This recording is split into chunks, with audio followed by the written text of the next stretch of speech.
Hope everyone's doing okay today. I am going to show you how to do one of these top little ferrule things.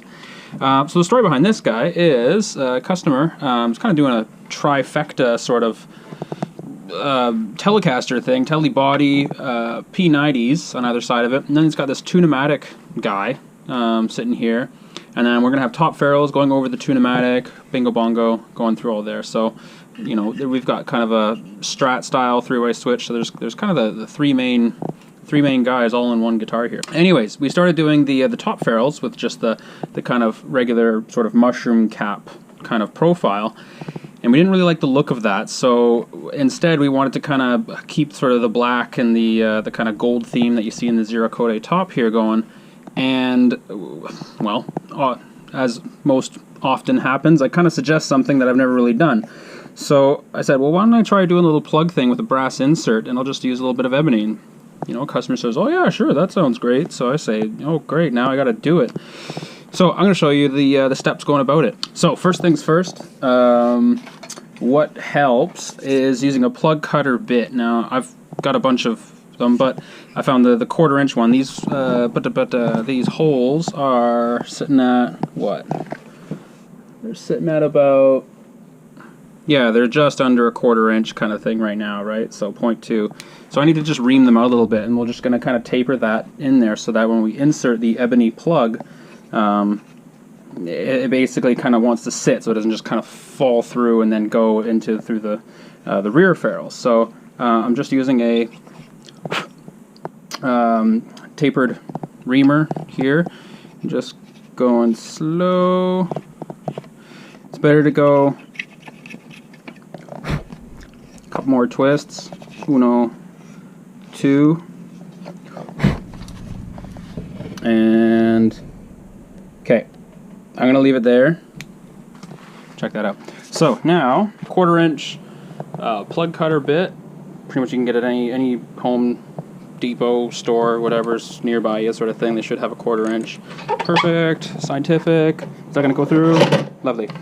All right. So just an old kind of ebony. No, it's not an ebony fretboard. It's way too thin to be an ebony fretboard. I kind of muffed up, but planed it down, and always keeping scraps around. Yeah, came in handy. So I'm just going to plug through. Kind of takes a couple of attempts sometimes, because especially with ebony, you can kind of smoke up a bit. So let's try this out.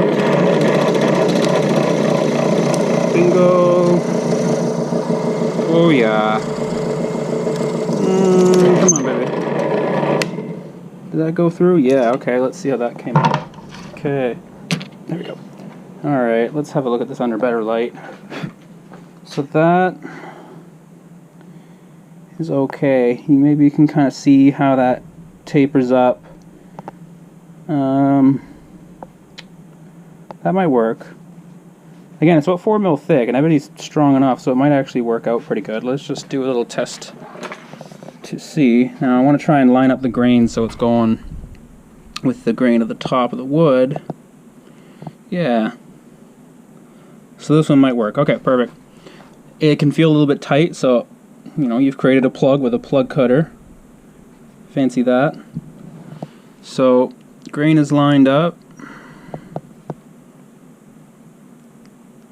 Wants to sit like that. Okay. Then just a soft dead blow. Just gonna tappa. The best part about this is if you screw up, you can drill and then pop it out with the reamer. So this, just tapping it in, yeah, awesome. And I'm gonna want to get it as flush as I can, so I can see that right there. Yeah, there's a bit of a ledge right there. All right. Just some really thin instant CA glue. Flood. Boom. Spray. Hold your breath.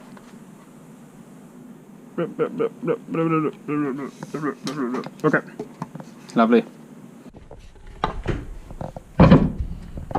This will go faster. Okay. I'm gonna leave it there. Okay.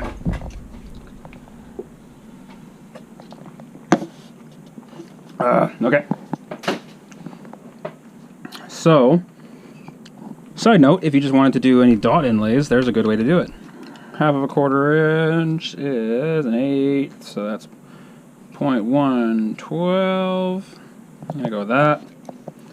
And measuring in the center. Measure in the center, take a few measurements.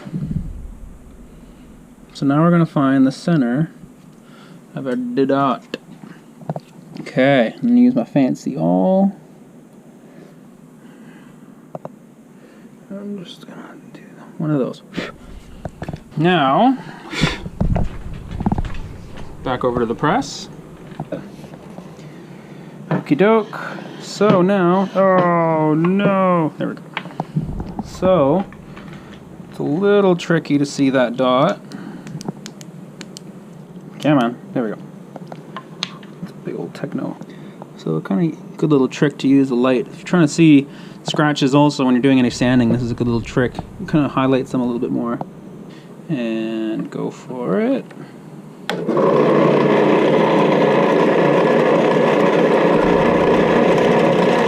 Very gently. And you don't.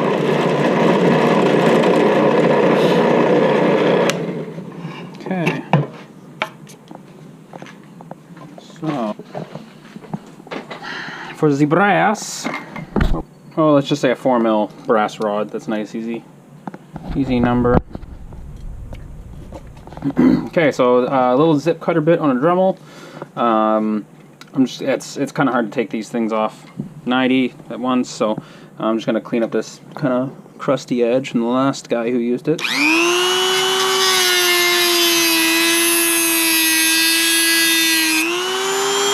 Better. I wonder if this is hot.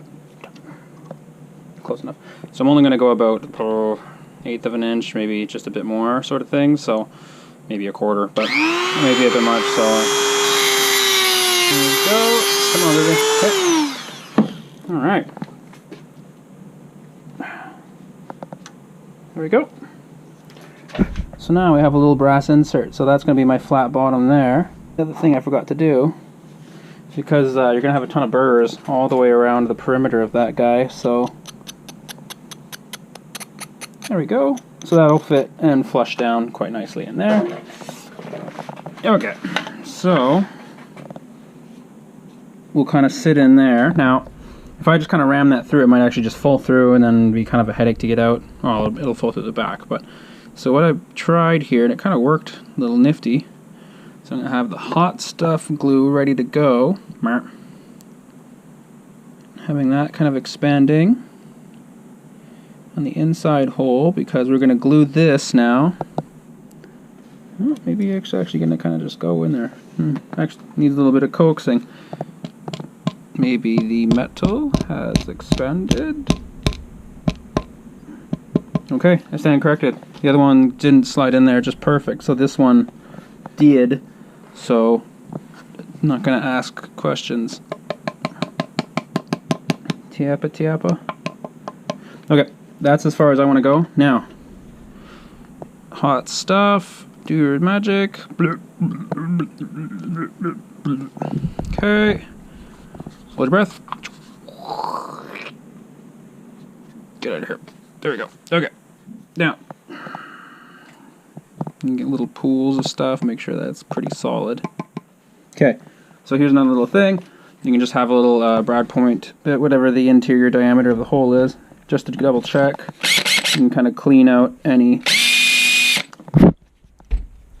mess that, or glue that might have kind of gone into the interior and then kind of create a little gap there. But now we should be able to get guitar string.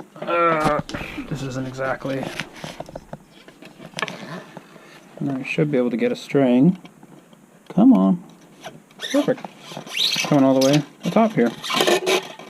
And that. Now, what I'm going to do is I'm going to do this later after it's all said and done, but I'm going to kind of use a sacrificial E string as kind of a sort of a file, I guess, or a, sort of kind of like a round file, but and basically bevel the entire interior, kind of like that, right? Just taking off any little round bits, because the last thing I want is for this to kind of snap and cut strings. So it's not going to be too much tension. Most of the tension will be kind of, I think, on the down or vertically onto the two pneumatic bridge. So I think, you know, we should be okay. And so this will just be kind of a placeholder, but nonetheless, it'll be kind of good to do a little bit of flossing to bevel that around. So, okay, awesome. So now I just got to do 4 more.